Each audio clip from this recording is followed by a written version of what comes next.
আজকের এই বিজয় আমি মনে করি উখিয়াবাসীর উখিয়ার আম জনতার বিজয়।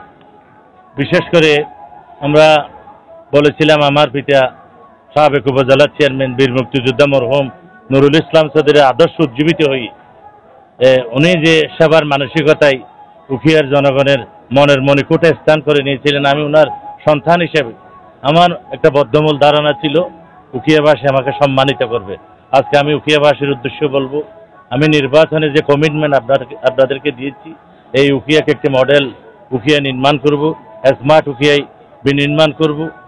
মাননীয় প্রধানমন্ত্রী আওয়ামী লীগের সভাপতি বঙ্গবন্ধুর কন্যা জননেত্রী শেখ হাসিনার যে ভীষণ যে এই বাংলাদেশকে স্মার্ট বাংলাদেশে রূপান্তরের তারও ধারাবাহিকতায় উখিয়াতে যে সমস্যাগুলি রয়েছে, বিশেষ করে আপনারা জানেন এখানে 10 থেকে 15 লক্ষ রোহিঙ্গার সমস্যা রয়েছে, এখানে সীমান্ত সমস্যা রয়েছে, এখানে শিক্ষিত বেকারদের চাকরির একটি দাবির কথা এখানে বলা হচ্ছে।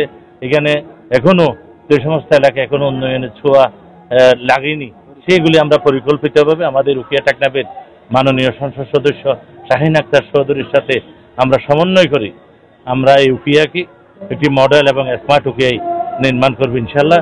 সেই আশাবাদ আমি ব্যক্ত করছি উখিয়াবাসীর উদ্দেশ্যে। প্রতিদ্বন্দ্বী প্রার্থী উনি একজন উখিয়ার সম্মানী ব্যক্তি। আসলে আমি ওনাকে ধন্যবাদ জানাচ্ছি। উনি নির্বাচনে আসাতেই আজকে উখিয়াতে একটি ভোটের উৎসব হয়েছে, একটি ভোট বিপ্লব হয়েছে। আমিও প্রায় 38,000 কাছাকাছি ভোট পেয়েছি। আমি মনে করি উখিয়ার মানুষ আমাকে যথেষ্ট সম্মান দিয়েছে।